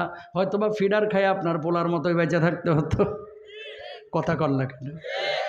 তার মানে যেভাবে প্রয়োজন আল্লাহ রাব্বুল আলামিন সেভাবে আপনারা সৃষ্টি করেছে। তাকান, ওরে আল্লাহু আকবার। এই যে ভ্রু 2টা আল্লাহ রাব্বুল আলামিন ছাতার মতো দিয়েছে, যদি এই ভ্রু 2টা না থাকতো আপনি কিন্তু সূর্যের আলোতে তাকাইতে পারতেন না, খালি এরকম করে থাকতেন। আল্লাহু আকবার বলবেন না? এই ভ্রু 2টা কিন্তু শ্যাডো হিসেবে কাজ করে, ছাতার মতো। একজন মানুষ প্রতিদিন চোখের পলক ফেলে, এই যে ভাইজান ফেললো, এই যে আমি ফেলতেছি, এই যে ভাই ফেলতেছে, দেখছেন? প্রতিদিন চোখের পলক ফেলে 23,040 বার। জোরে বলেন সুবহানাল্লাহ। 23,040 বার। হৃদপিণ্ডটা প্রতিদিন স্পন্দন দিচ্ছে 1 লক্ষ বার। আপনি পেটের মধ্যে ভাত, গরুর গোশত, মাছ, ডিম, দুধ একসাথে খাচ্ছেন, হজম কেমনে হয়? প্রতিদিন 2 লিটার অ্যাসিড আল্লাহ তাআলা আপনার পেটটার মধ্যে দিচ্ছে। অ্যাসিডটা আপনার খাবারটাকে হজম করছে। জোরে বলেন সুবহানাল্লাহ। প্রিয় ভাইরা আমার, মানুষ বেঁচে থাকার জন্য প্রতিদিন অক্সিজেন নেয় 1.4 কিউবিক মিটার। এই অক্সিজেন যদি হসপিটালে সিলিন্ডার কিনে ব্যবহার করতেন, প্রতিদিন 24,000 টাকা বিল হসপিটালকে দেওয়া লাগতো। তার মানে আল্লাহর কাছ থেকে ফ্রি অক্সিজেন নিয়েছেন 1 মাসে 7 লক্ষ টাকার। আমি হিসাব করে দেখলাম, যদি একজন মানুষ হায়াত পায় 60 বছর, আল্লাহর কাছে ফ্রি অক্সিজেন নিয়েছে কত টাকার? হিসাব করে দেখলাম 54 কোটি টাকার। আল্লাহু আকবার বলেন না? এবার বলেন, এই জমিনটার মালিক কে? আসমানের মালিক কে? গোলামি দাসত্ব হবে কার? আল্লাহর জমিন ব্যবহার করে, আসমান ব্যবহার করে, আল্লাহর অক্সিজেন ব্যবহার করে দুনিয়ার কোনো মানুষের গোলামি চামচামি কোনো মানুষ করতে পারে না। ঠিক না? গোলামি হবে একমাত্র। প্রিয় ভাইরা আমার, কিভাবে আল্লাহ রাব্বুল আলামিন আপনারা বানাইছে খেয়াল করেন। মায়ের পেটের মধ্যে আল্লাহ রাব্বুল আলামিন সূরা মুমিনুনের মধ্যে বলছেন, সুম্মা খলাকনাল নুতফাতা আলাকাতান ফাখলাকনাল আলাকাতা মুদগাতান ফাখলাকনাল মুদগাতা ইযামা ফাকাসাউনাল ইযামা লাহমা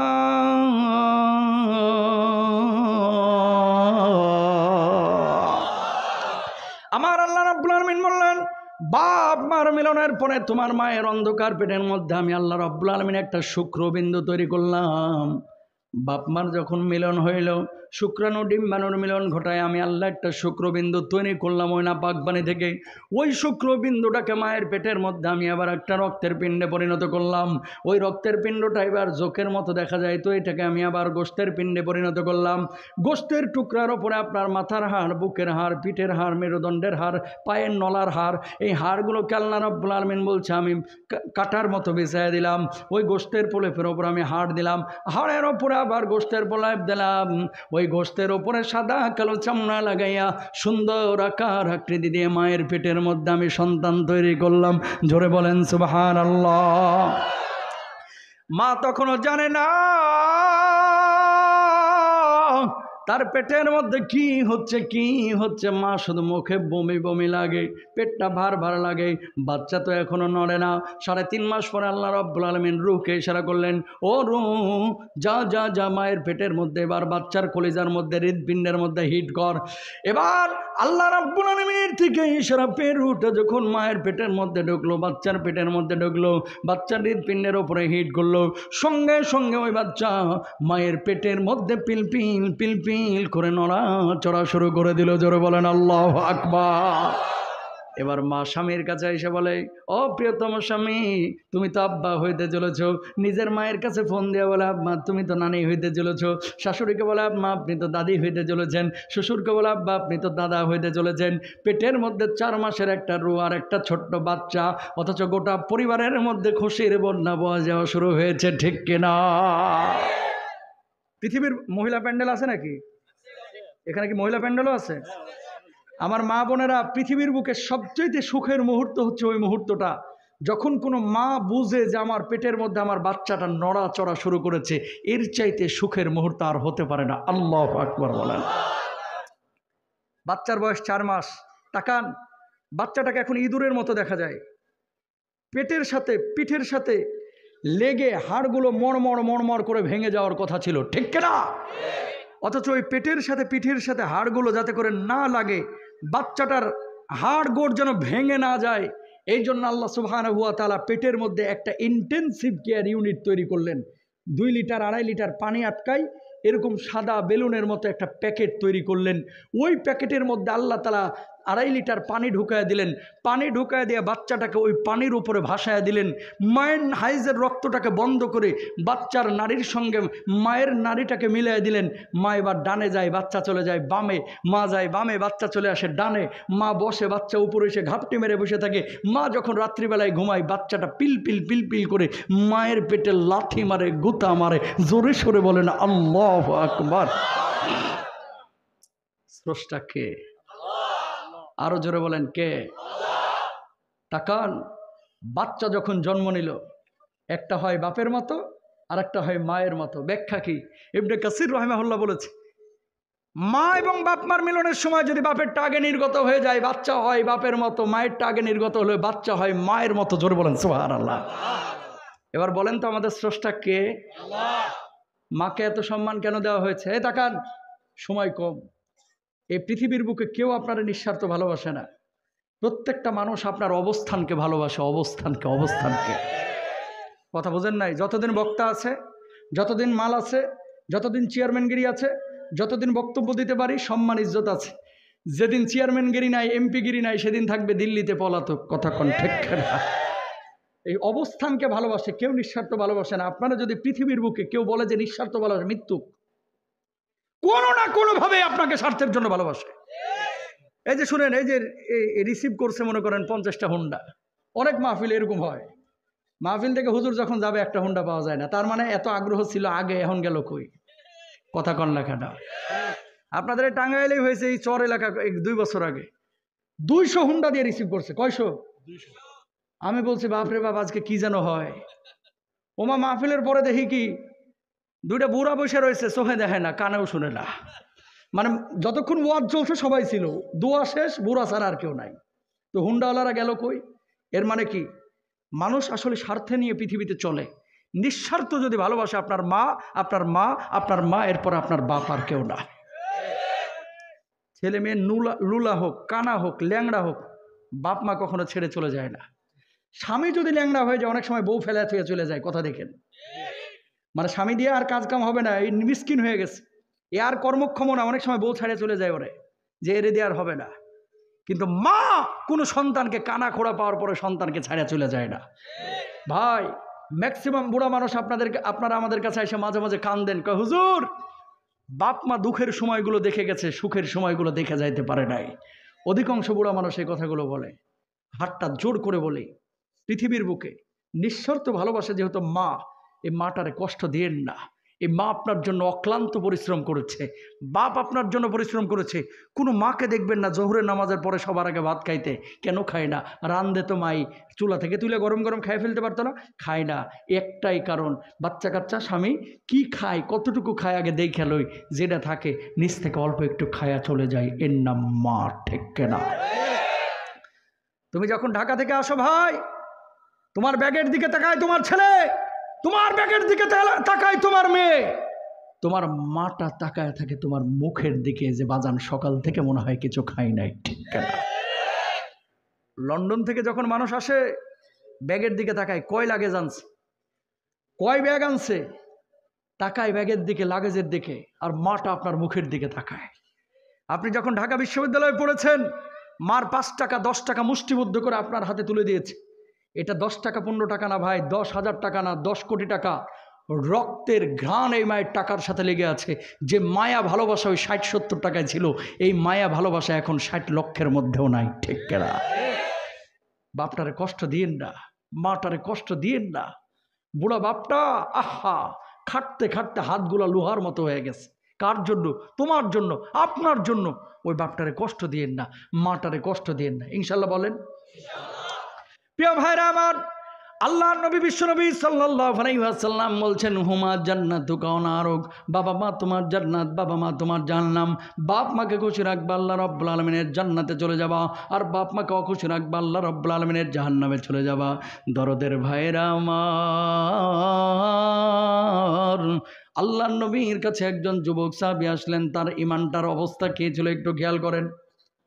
নবীজিকে বললেন, ইয়া রাসূলুল্লাহ, ইয়া হাবিবাল্লাহ, আমার বাপ অনেক আগে মারা গিয়েছে, আমার চাচা মূর্তি পূজারী, সেই চাচার কাছে আমি লালিত পালিত হয়েছি। ওগো নবীজি, আপনি কালিমা পড়ায় দেন, আমি ঈমান আনবো, চাচার ধর্ম আর পালন করতে পারবো না। সঙ্গে সঙ্গে আল্লাহর নবী কালিমা পড়ায় দিলেন, ঈমান তিনি আনলেন।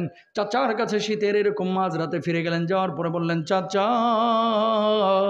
আল্লাহর নবীর প্রতি ঈমান এনেছে, আল্লাহর প্রতি ঈমান এনেছে, আপনি রাগ করেন না, আপনার ধর্ম আর পালন করতে পারবো না, মূর্তি পূজা আর করতে পারবো না। সঙ্গে সঙ্গে চাচার ক্ষিপ্ত হয়ে গেলেন, রাগান্বিত হয়ে গেলেন। এত বড় সাহস, তুই ঈমান এনেছিস মুহাম্মদ সাল্লাল্লাহু আলাইহি ওয়াসাল্লামের উপরে, এই মুহূর্তে তুই আমার বাড়ি ছাড়বে, সম্পদ ছাড়বে, খামারের উটগুলো ছাড়বে, অথবা ঈমান ছাড়বে? আব্দুল্লাহ জুলবাজাদাইন তখন বলতেছেন, ও চাচা, বাড়ি ছাড়তে রাজি আছি, সম্পদ ছাড়তে রাজি আছি, খামারের উটগুলো ছাড়তে রাজি আছি, আল্লাহর কসম করে বলছি, কলিজার মধ্যে যে ঈমানকে জায়গা দিয়েছি, এই ঈমান আমি ছাড়তে রাজি নয়। বলুন আল্লাহু আকবার। চাচার মনে মায়া জন্মাইল না, এই মুহূর্তে বাইর হয়ে যা, বাড়ি ঘর সব গাড়ি নিল। যখন বের হয়ে যাচ্ছেন, পরনের যে জামা কাপড়টা ছিল, এই ভাতিজা জামা কাপড়টা খুলে দিয়ে যাবি। ও চাচা, আল্লাহর দোহাই লাগে জামা কাপড়টা আপনি খুলে নিয়েন না, কারণ আমার তো শেষ সম্বল এটাই, যদি জামা কাপড় খুলে নেন আমি তো উলঙ্গ হয়ে যাব। চাচার মনে মায়া জন্মাইল না, না না না, জামা কাপড় এক্ষুনি খুলে দিবি। সঙ্গে সঙ্গে জামা কাপড় খুলে দিলেন, উলঙ্গ হয়ে গেলেন। উলঙ্গ শরীর নিয়ে মার কাছে গেলেন, যে মা অসুস্থ অবস্থায় বিছানায় পড়েছিল, মায়ের কাছে গিয়ে বললেন, মা তোমার কাছে কি এক টুকরা চাদর হবে নাকি, যে চাদরটা দিয়ে আমি আমার লজ্জা স্থানটাকে ঢাকবো? লজ্জা স্থানটা কোনো মতে ডেকে আল্লাহর নবীর বাড়ির দিকে দিলেন দৌড়। নবীজি তখন তাহাজ্জুদের নামাজের জন্য জাগ্রত হয়েছেন। সালাম ফেরানোর পরে নবীজি দেখতে পেলেন একজন যুবক আল্লাহর নবীর বাড়ির সামনে দাঁড়ায় দাঁড়ায় থর করে কাঁপতেছে। আল্লাহর নবী বললেন, যুবক, কি নাম তোমার, কি নাম, কি নাম তোমার, কি নাম, কেন এই জায়গায় দাঁড়ায় দাঁড়ায় আছো? আল্লাহর নবীকে যুবক জবাব দিলেন, ওগো নবীজি, ঈমান আনার কারণে আমার চাচা, মুশরিক চাচা, মূর্তি পূজারী চাচা আমার বাড়ি থেকে বের করে দিয়েছে, সম্পদগুলো কেড়ে নিয়েছে, খামারের উটগুলো কেড়ে নিয়েছে, এমনকি আমার পরনের জামা কাপড়টা পর্যন্ত কেড়ে নিয়েছে। আল্লাহর কসম করে বলতেছি গো নবীজি, আমি দুনিয়ার সব কিছু ছেড়ে আপনার কাছে চলে এসেছি, কলিজায় যে ঈমান ছিল সেই ঈমান আমি ছাড়ি না। আল্লাহর নবী বললেন, যুবক এই জায়গায় দাঁড়া, আমি ঘরের মধ্যে থেকে আসতেছি। নবীজি ঘরের মধ্যে গেলেন, ইয়ামানি ডোরা কাটা একটা চাদর নিলেন, যে চাদরটা নিয়ে এসে আব্দুল্লাহর গায়ের ওপরে ছড়ায় দিলেন। ও আব্দুল্লাহ, আজকে থেকে আমি নবী এই চাদরের মালিক তোরে বানায় দিলাম। সাহাবী এবার খুশি হলেন, বললেন, ওগো নবীজি, শেষ রাত্রে আল্লাহর কাছে যে দোয়া করা হয় সেই দোয়া তো আল্লাহ কবুল করে, আপনি একটু আমার জন্য দোয়া করেন, আল্লাহ যেন আমার শাহাদাতের মওত দান করেন। নবীজি এবার হাত তুললেন, বললেন, আল্লাহ, আমার আব্দুল্লাহ ইমানের কারণে দুনিয়ার সব কিছু ছেড়ে আমার কাছে এসেছে, আব্দুল্লাহকে শাহাদাতের মওত দান করো, আব্দুল্লাহর রক্ত কাফের বেঈমানদের জন্য হারাম করে দিও। সাহাবী এবার বললেন, ওগো নবীজি, আমি শহীদ হইতে চাইলাম, কিন্তু আপনি আমার রক্ত কাফের বেঈমানদের জন্য কেন হারাম করলেন? আল্লাহর নবী বললেন, আব্দুল্লাহ, কেউ যদি শাহাদাতের তামান্না নিয়ে ঘরের বিছানাতেও মারা যায়, আল্লাহ রাব্বুল আলামিন তারাও শাহাদাতের মর্যাদা দেন। জোরে বলেন সুবহানাল্লাহ। কয়েকদিন পরে তাবুকের যুদ্ধের ডাক পড়েছে, সব সাহাবীদের সঙ্গে সাহাবীও গিয়েছেন জিহাদের ময়দানে। 750 কিলোমিটার পথ হেঁটে গিয়েছেন, উটের পিঠে চড়েছেন, কখনো ঘোড়ার পিঠে। প্রচণ্ড জ্বরে আক্রান্ত হয়ে গেলেন জিহাদের আগেই। জ্বরে আক্রান্ত হয়ে দুনিয়া থেকে বিদায় নিয়ে চলে গেলেন। মাগরিবের নামাজের পরে আবু বকর তার লাশটাকে গোসল দিচ্ছেন। নবীজি তখনও জানেন না আমার আব্দুল্লাহ দুনিয়ায় নাই। নবীজি ওই দিক দিয়ে হেঁটে যাচ্ছেন, আবু বকর কার লাশ গোসল দিচ্ছে গো আবু বকর। আবু বকর জবাব দিলেন, ওগো নবীজি, আপনার সাহাবী আব্দুল্লাহ দুনিয়া থেকে বিদায় নিয়ে চলে গেছে। নবীজি বললেন, ও আবু বকর, কেন আগে বলো নাই, কেন আগে বলো নাই? নবীজির মন খারাপ হয়ে গেল, মাথা নিচু করলেন, ফুপিয়ে ফুপিয়ে নবীজি কাঁদলেন। কতক্ষণ পরে মাথা উঠিয়ে বলছেন, আবু বকর, লাশ গোসল দিচ্ছে, ভালো কথা, খবরদার তার জানাজার নামাজ পড়াইবে না। আল্লাহর নবীকে আবু বকর বলছে, ওগো নবীজি, কোনো সাহাবীর ব্যাপারে এমন কথা তো আপনি কোনোদিন বলেন নাই, তার জানাজার নামাজ পড়াইবে না, এর ব্যাপারে কেন বলতেছেন? আল্লাহর নবী বললেন, আমার আব্দুল্লাহর জানাজার নামাজের ইমামতি আমি নবী নিজেই করব। আরো জোরে বলেন না আল্লাহু আকবার। নবীজি জানাজার ইমামতি করলে লাভ আছে না নাই? জানাজার নামাজ হয়েছে, সাহাবীরা দৌড় দিয়েছে কবরে নামার জন্য। নবীজি বলছে, একজনও নামবি না। নবীজি সবার আগে কবরের মধ্যে নামলেন। আবু বকর এ পাশে নামো, ওমর এ পাশে নামো। পৃথিবীর শ্রেষ্ঠ 3 জন মানুষ সেই কবরের মধ্যে নামা। লাশটা আমার হাতে দাও। নবীজি হাতে লাশটা নিয়ে বলছে, আল্লাহ, এ আব্দুল্লাহর উপরে আমি খুশি আছি, আল্লাহ তুমিও খুশি হয়ে যাও। আল্লাহু আকবার। লাশ দাফনের পরে সাহাবীরা বাড়ি চলে যাচ্ছে, আবু বকর যায় না, এভাবে কবরের উপর থাপ্পড় মারতেছে। সাহাবী এসে বলছেন, আবু বকর, কবরে থাপ্পড় মারেন কেন? কি কপাল নিয়ে জন্ম নিয়েছিল রে? এই আব্দুল্লাহর লাশের জায়গায় আমি আবু বকরের লাশটা আজকে কেন হলো না? আল্লাহু আকবার বলেন। খেয়াল করেন, একদিকে দুনিয়া আর একদিকে ইমান, সব ছেড়েছে কিন্তু ইমান ছাড়ে নাই। সুবহানাল্লাহ বলবেন না? আরো জোরে বলেন না। মুরব্বী যদি মুসাফির এলাকায় আসে, ধরেন দূর দেশ থেকে, তাবলিগ আসে না অনেক সময় মসজিদে, দেখবেন কিছু পোলাপান খালি চেহারার দিকে তাকায় থাকে। নবীজি মক্কা থেকে মদিনায় হিজরত করে আসলেন, বসে রয়েছে এক জায়গায়, সবাই সালাম কালাম দেওয়া শেষ। 2টা পিচ্চি এসে বলছে, কি গো, আপনার নাম কি, আপনি কোত্থেকে আইছেন? আল্লাহর নবী জবাব দিলেন, আমার নাম মুহাম্মদ সাল্লাল্লাহু আলাইহি ওয়াসাল্লাম, আমি মক্কা থেকে এসেছি। যে 2 জন জিজ্ঞেস করছে, একজনের বয়স 10 বছর আর একজনের বয়স 8 বছর। নবীজি এদেরকে জবাব দিলেন, আপনি কেন এসেছেন এখানে? হিজরত করে এসেছি, আমার এলাকার মানুষ আমাকে বের করে দিয়েছে অত্যাচার করে। কারণটা কি? সত্য প্রচার করেছে এই জন্য। আল্লাহর নবীকে এই কথা বলা শোনার পরে এই 2 বালক বলতেছে, কেন মানুষ আপনাকে অত্যাচার করলো? কে বেশি অত্যাচার করলো? ইমানের কারণে। কে অত্যাচার করেছে? আবু জেহেল অত্যাচার করেছে। 2 জন সাহাবী, এই 2 জন পিচ্ছি বের হওয়ার পরে চোখে চোখ রেখে একজন আরেকজনকে বলতেছে, ভাইরে, এত ভালো মানুষটাকে যে লোকটা কষ্ট দিয়েছে, এর নাম নাকি আবু জেহেল। কোনোদিন যদি আবু জেহেল্লারে পাইছি, তো আবু জেহেল্লার একদিন কি আমগো একদিন। আল্লাহু আকবার বলেন না। কয়েকদিন পরে বদরের যুদ্ধের ডাক পড়েছে। নবীজি ঘোষণা করলেন, কে কে আছো জিহাদের ময়দানে যাবা? মদিনার সব পুরুষরা এসে হাজির, কানা, ল্যাংড়া, বুবা, বয়রা, যা আছে, বুড়া তুরা, যুবক সব এসে বলছে, ইয়া রাসূলুল্লাহ, আপনার সাথে জিহাদে যাইতে চাই। আল্লাহু আকবার বলেন না। নবীজি বলতেছে, যার শক্তি আছে সেই যাবে, পরীক্ষা হয়ে যাক। সিরিয়ালে দাঁড় করাইছে। ছোট্ট পিচ্ছি, একটার বয়স 10 বছর, একটার বয়স 8 বছর। নিজের বাড়িতে গেছে, যে দেখে মা কাঁদতেছে। আম্মা কান্দেন কেন? নবীজি বদরের যুদ্ধে যেতে বলেছে, সব ঘর থেকে পুরুষরা যাচ্ছে, আজকে তোর বাপটা জীবিত থাকলে তোরাও যেতে, তোর বাপও যাইতো, এই জন্য মনটা খারাপ, আমি কাঁদতেছি। পিচ্ছি 2টা বলতেছে, মা কান্দো না, তুমি যদি অনুমতি দাও আমরা 2 ভাই আল্লাহর নবীর সেই জিহাদের মুজাহিদদের সাথে শামিল হব। আল্লাহু আকবার বলেন। মা বলল যে, যা, তোদেরকে পারমিশন দিয়ে দিলাম। কেমন মা! আহা, চোখের পানি মুছে বলতেছে আজকে আমার পেটটা সার্থক হয়েছে যে তোদের মতো দুইটা মুজাহিদ আমি জন্ম দিয়েছি। আল্লাহু আকবার বলেন। নবীজি সিরিয়ালে দাঁড় করাইছে, বড় ভাই চিন্তা করছে যে সিরিয়ালের মধ্যে যদি সিস্টেমেটিক দাঁড়ায় নবীজি জীবনেও নিবে না। কি করছে, দুই আঙ্গুলের ওপরে ভর করে মাথাটাকে টুটিটাকে উঁচু করে নবীজির সামনে দাঁড়াইছে। নবীজি একবার চেহারার দিকে তাকায়, পায়ের দিকে তাকায়, কি ব্যাপার, কোথায় যাবা? কয় জিহাদে যাবা আল্লাহর নবী। কয় যুদ্ধের ময়দান আবেগের জায়গা না, যাও বাড়িতে চলে যাও, মায়ের খেদমত করো। 10 বছরের বালক জবাব দিচ্ছে, ইয়া রাসূলুল্লাহ কোন মায়ের কথা বলছেন? কয় তোমার মায়ের কথা। কয় সেই মাই তো জিহাদে পাঠিয়ে দিয়েছে, আমার বাপ নাই, প্রত্যেক ঘর থেকে মানুষ এসেছে, আমরা কি নিয়ে আসবো? এই জন্য আমার মা আমার 2 ভাইকে জিহাদের ময়দানে পাঠাইছে। আল্লাহু আকবার বলেন। নবীজি বলছে যাও তুমি কবুল, দাঁড়াও মুজাহিদদের সাথে। সুবহানাল্লাহ কোন। কতক্ষণ পরে বিচ্ছিটা আইছে, আল্লাহ নবী বলছে কি গো তুমি কই যাইবা? আল্লাহ নবী জিহাদে যাব। তুমি জিহাদের ময়দানে যাবা, যাও বাড়ি যাও।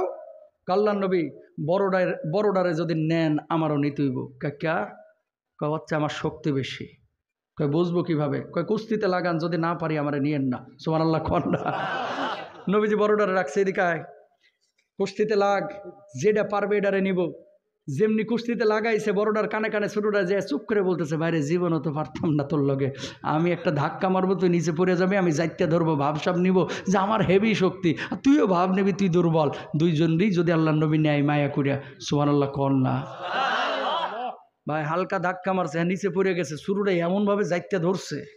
নবীজি চোখের দিকে তাকায় বলছে ইয়া রাসূলুল্লাহ দেখলেন তো শক্তি কার বেশি, নিবেন কি নিবেন না সিদ্ধান্ত আপনার। আল্লাহ নবী বলছে দুইজনই কবুল। জোরে বলেন না সুবহানাল্লাহ। কয়জনই কবুল? জিহাদের ময়দানে সাহাবীরা যাচ্ছে 313 জন, কাফেরদের সৈন্য সংখ্যা কয় হাজার? 1000। বলেন কত? মুসলমানদের ঘোড়া হচ্ছে মাত্র 8টা, তরবারি হচ্ছে 2টা। তরবারি কয়টা? 313 জনকে 2টা তরবারি ভাগ করে দিলে এক একজন 21টা করে তরবারি পায়। মাইরি অঙ্কে দেখি হিরো আলমের চেয়েও কাঁচা। শোনেন, 1 ইঞ্চি পরিমাণ পাইবনি কেউ। 2টা তরবারি 313 জন সাহাবী গেছে জিহাদের ময়দানে, সবাই যুদ্ধ করতেছে মুখোমুখি, যে যেভাবে পারতেছে। ছোট 2টা খালি ঘোরে ছোট তরবারি নেয়া। আব্দুর রহমান ইবনে আউফের সামনে পাইছে, চাচা আবু জাহেল্লা কন্যা। আল্লাহু আকবার বলবেন না? কেন আবু জাহেলরে কি করবা? আপনি মক্কার মানুষ আবু জাহেলরে চিনেন, আমরা মদিনার মানুষ, আমরা তো আবু জাহেলরে চিনি না। দেখেন সবাই খুচরা কাফের নিয়ে ব্যস্ত, আর 2টা প্রথমেই ছক্কা পিটাইতে চায়। সুবহানাল্লাহ কোন না। মারলে বড়টারে মারমু, ছোটটারে মারমু কা? সুবহানাল্লাহ কোন। চাচা আবু জাহেল্লা কোনটা? কয় উঁচু পাহাড়ে তাকাও, ঘোড়ার ওপর বসে তর্জন গর্জন দিচ্ছে, কোন বাপের বেটা আছিস আই, কল্লা উড়াই দিব, এই করব সেই করব, চাপাবাজি করতেছে সামনে সেনাবাহিনীর প্রোটেকশন নিয়ে। কথা বুঝেন নাই? সেনা প্রধান সামনে সিকিউরিটি গার্ড আছে না নাই? সিকিউরিটি গার্ড নিয়ে বলতেছে আয় কার সাহস আছে, মার বুক খালি করবে, স্বামীকে মানে শেষ করে বিধবা করে দেবে স্ত্রীকে, চাপাবাজি করতেছে। আমগো এলাকা তো এরকম কিছু লিডার ছিল, আসো খেলা হবে খেলা হবে, খেলার কথা বলে এখন দিল্লি গিয়ে বয়ে রয়েছে। কথা বলেন ঠিক না? সারা জীবন পুলিশ নিয়ে খেলতে ভালোই লাগে, এখন গেলা কোথায়? কথা কন না কেন? এখন গেল কোথায়? তো এরকম এখন কোথায়? দিল্লিতে। আর বেটা শুধু দিল্লি না, দুবাইও আছে। শুনেন, আবু জাহেল এরকম বলতেছে তর্জন গর্জন দিয়ে। ওই পিচ্ছি 2টা আবু জাহেলের ওখানে গিয়া কেমনে যেন পায়ের ফাঁক ফকর দিয়ে, সেনাবাহিনীর ফাঁক ফকর দিয়ে ঢুকে গেছে। এরাও বুঝে নাই যে নবীজির 2টা সৈনিক। সুবহানাল্লাহ কর না। যায় তরবারি দিয়া আবু জাহেলের তাক করতেছে, দেখে এই উঁচু এই ছোট তরবারি দিয়ে কেমনে পারমু আরে। শুরুটা আর একটা বড়টার দিকে তাকায় বলতেছে ভাইরে ওপরে মেরে লাভ নাই, ঘোড়ার পা 2টা কাইটা দেয়, যদি পড়ে যায় আবু জাহেলের শেষ করে ফেলবো। আল্লাহু আকবার বলেন না। দিল ঘোড়ার ওপরে কোপ, পায়ের উপরে কোপ দিয়েছে, 2 পা কেটে আবু জাহেল্লা নিচে পড়েছে। আব্দুল্লাহ ইবনে মাসউদ মাথাটাকে ধরেছে, কল্লার উপরে তরবারি দিয়ে আঘাত করেছে, দেহ থেকে মাথাটা আলাদা করে আবু জাহেল্লাকে শেষ করে ফেলেছে। আল্লাহু আকবার বলেন।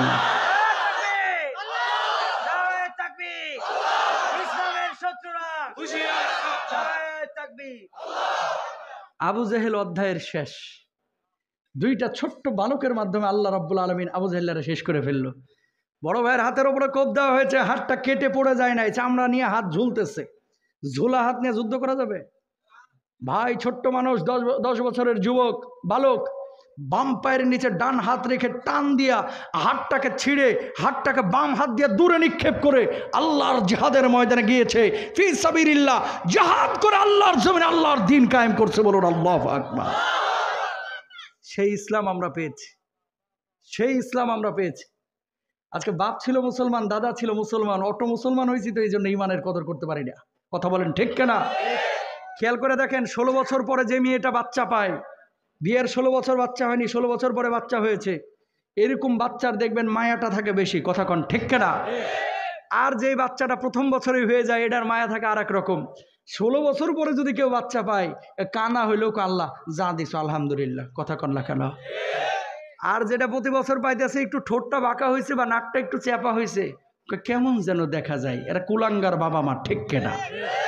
ইসলাম পেয়ে গেছি অটো, ওই বাপের মতো, মানে বিয়ের পরে নাচাইতেই বাচ্চা পেয়ে গেছি। এই জন্য ইমানের কদর করতে পারি না। রক্তের উপর দিয়ে যদি ভেসে ইসলাম আমরা পাইতাম, তাহলে ইসলামের কদর আমরা করতে পারতাম। ঠিক কিনা? কেন বললাম এই কথাটা? এই বাংলার জমিনে টাকা দেওয়ার মানুষের অভাব নাই, ইমান দেওয়া, ইমানের জন্য জান দেওয়ার, বুকের রক্ত দেওয়া মানুষের বড্ড অভাব, বড্ড অভাব। ঠিক কিনা? প্রিয় ভাইরা আমার, সারা পৃথিবীতে মুসলমান মার খাচ্ছে। মুসলমানের টাকার অভাব নাই, দেশের অভাব নাই। কেন মার খাচ্ছে এটা বলে আলোচনা শেষ করে দেব। তাকান, 1 নম্বর, ইদা যহরাত তালাউন, অভিশাপের মাত্রা মুসলমান বাড়াইয়া দিয়েছে। মুসলমান যারে পারতেছে ইচ্ছা হলে মেরে ফেলতেছে, মুসলমান যারে পাইতেছে তার হক মেরে দিচ্ছে, অভিশাপ দিচ্ছে, কেউ কাউরে ক্ষমা করে না। বাপ মারা গিয়েছে, অনেক সন্তান জমি নিয়ে গ্যাঞ্জাম, বাপের জানাজাই পর্যন্ত যাইতে চায় না। কথা বলেন ঠিক কিনা? নিজের মা সন্তানকে বলে আল্লাহ যেন তোর বিচার করে। কেন রে ভাই, আপনি আপনার সন্তানকে কেন অভিশাপ দিবেন? খবরদার অভিশাপ দিবেন না। মানুষকে ভালোবাসেন, ক্ষমা করা শিখেন, আল্লাহ আপনারা ক্ষমা করবে ইনশাল্লাহ। বলেন।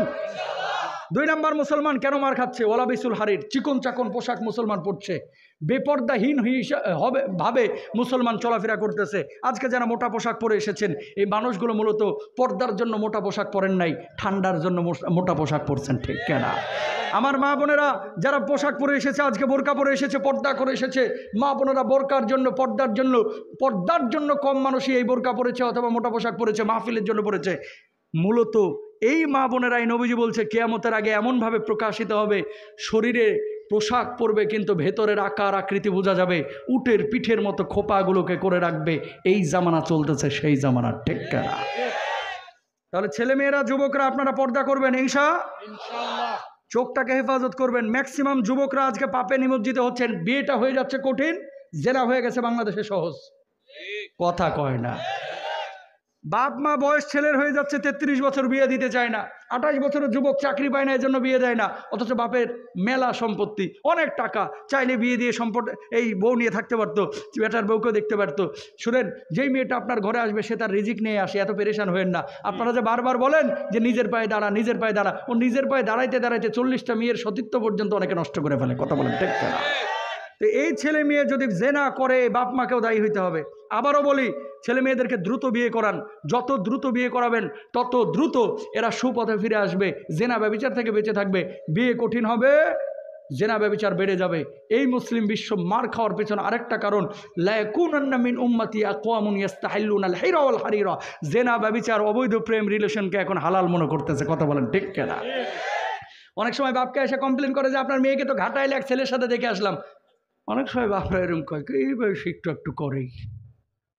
নাউজুবিল্লাহ বলবেন না, অস্বীকার করতে পারবেন না ভাই। মোবাইল নিয়ে রাতের বেলায় প্রেম করে অনেক যুবক, অনেক যুবতী, মা জানে, বাপ জানে, কম্বলের নিচে মাথা দিয়ে কার সাথে যেন কথা বলতেছে, কিচ্ছু বলে না। বয়সের দোষ, একটু করে এই বয়সে। তার মানে আপনি হালাল বলতেছেন এটাকে? না, ছেলে মেয়েকে আটকান যে বাবা, জিব্বার জেনা করো না, চোখের জেনা করো না, লজ্জাস্থানের জেনা করো না। ঠিক কিনা? আরে যুবকদেরকে বলি, তোমরা এখন কিছু মিয়া বাপের থেকে 4000 5000 টাকা নিয়ে মার্কেটে যাওয়ার পরে এমন কিছু প্যান্ট কিনে নিয়ে এসে যেন কুত্তায় কামড়ায় ছিঁড়ে রাখছে। কথা কন না কেন? হারাম। এই যে প্যান্ট ছেঁড়া আপনারা পড়তেছেন, রং চটা প্যান্ট পড়তেছেন, এই প্যান্ট ইসলামে জায়েজ নাই ব্যবহার করা, কোনোভাবে এটাকে অনুমোদন ইসলাম করে না। ঠিক না? মা বোনেরা, খোপা করে আপনারা বাইরে যাবেন না। খোপা যদি করতে হয় ঘরের মধ্যে করেন, চুলটাকে বেঁধে নিচের দিকে ঝুলিয়ে হিজাব করে তারপরে যাবেন। এখনকার কিছু মা বোন আছে পর্দা এই খাসভাবে করে না, ফ্যাশনের জন্য করে। বোরকা এখন আরও ফ্যাশন, শাড়ির চাইতে বেশি হয়। কথা কন ঠিক না? মুখটারে খোলা রাখে তারপরে আটা ময়দা সুজি মারছে মুখের উপরে 1.5 কেজি। তো তুমি বোরকা পরলা, মুখ যদি এভাবে খুলে রাখো তাহলে এটা খাস পর্দা হয় না। মুখ টুক ঢাকে রাখবেন, চোখ দুইটারে খুলে রাখবেন, ইনশাল্লাহ বলেন ইনশাআল্লাহ। কিছু বাপ আছে নিজে নামাজ পড়ে কিন্তু বউকে মেয়েকে পর্দা করায় না, আপনারা দায়ুস, জাহান নামে যাবেন। পর্দা করা যেমন, নামাজ পড়া যেমন ফরজ, পর্দা করা তেমনই ফরজ করেছেন কে?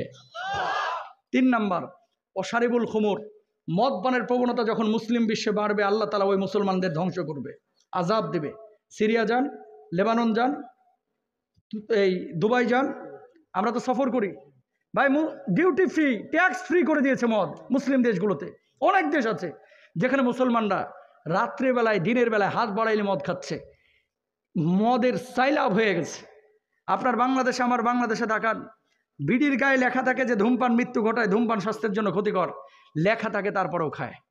এই লেখাটা যদি কোনো কেকের গায়ে, বিস্কুটের গায়ে লেখা থাকতো যে এই বিস্কুট খালি ক্যান্সার হয়, দোকানদারের সাপের মতো পিডিয়া মেরে ফেলাইতো। তো বিড়ির গায়ে লেখা থাকে তারপরেও খান কেন? কয় হুজুর পেট তো ক্লিয়ার হয় না বিড়ি খাওয়া ছাড়া। কিছু লোক আছে না নাই, মদ, গাঁজা, ইয়াবা, বিড়ি, সিগারেট কিচ্ছু খাবো না, রাজি আছি তো ইনশাল্লাহ। 4 নাম্বার, ওয়াত্তাখাদুল কিয়ান, গায়ক গায়িকা, নায়ক নায়িকাদেরকে মানুষ আদর্শের মানদণ্ড মনে করবে। আমাদের আদর্শ হচ্ছে একমাত্র মুহাম্মদ রাসূলুল্লাহ সাল্লাল্লাহু আলাইহি ওয়াসাল্লাম। 5 নাম্বার, ওয়াক্তাফার রিজাল বির রিজাল ওয়ান নিসা বিন নিসা, নারী নারী আর পুরুষ পুরুষ যখন সমকামিতায় লিপ্ত হবে। এখনকার কিছু যুবক বাইর হয়েছে যারা সার্জারি করে, ট্রান্সজেন্ডার মতবাদ যারা বিশ্বাস করে, মেয়েরা সার্জারি করে পুরুষ হইতে যাচ্ছে আর পুরুষরা সার্জারি করে মেয়ের মতো হতে যাচ্ছে। আল্লাহর কসম বলি, টাঙ্গাইলে যদি এরকম 2-1টা পান ইচ্ছা মতো পিডায়া পুলিশের হাতে তুলে দেবেন, ইনশাল্লাহ বলেন না? কেন বলতেছি? এই ট্রান্সজেন্ডার যারা এই যে সার্জারি মার্জারি করে, ইসলামে এদের জায়গা নাই। আল্লাহর নবী বলেছে আযাব আসবে, গজব আসবে। সমকামিতায় নিমজ্জিত হোক আপনি, আপনার ছেলে মেয়েকে চান না। ফিফা, ফুটবল ফেডারেশন, তাদের এই প্রোফাইলে রেইনবো ফ্ল্যাগ, সমকামিতার সিম্বল দিয়ে রেখেছিল। এগুলো মুরব্বীরা বুঝবেন না, যুবকরা বুঝে। তো যারা সমকামিতাকে প্রমোট করতেছে, আমরা তাদের পক্ষে নাই, আমরা হচ্ছে ইসলামের পক্ষে, সমকামিতার বিপক্ষে, ঠিক না? এই জিনিসগুলো মানবেন তো ইনশাল্লাহ? কালকে থেকে 5 ওয়াক্ত নামাজ পড়বেন তো ইনশাল্লাহ? আরো জোরে বলেন, পারবেন তো ইনশাল্লাহ? সুদ, ঘুষ, জেনা, ব্যভিচার কারা কারা ছাড়বেন? হাত তুলে আল্লাহকে দেখান, লিল্লাহি তাকবীর। আল্লাহর জমিনে আল্লাহর কোরআনের আইন বাস্তবায়নের জন্য আমরা সবাই চেষ্টা করব, কোরআনের পক্ষে থাকবো হাট্টা নামান হাদা মা ইনদি ওয়াল ইলমু ইনদাল্লাহ আলাইহি তাওয়াক্কালতু ওয়া ইলাইহি উনীব ওয়া আখিরু দাওয়ানা আলহামদুলিল্লাহি রাব্বিল আলামিন।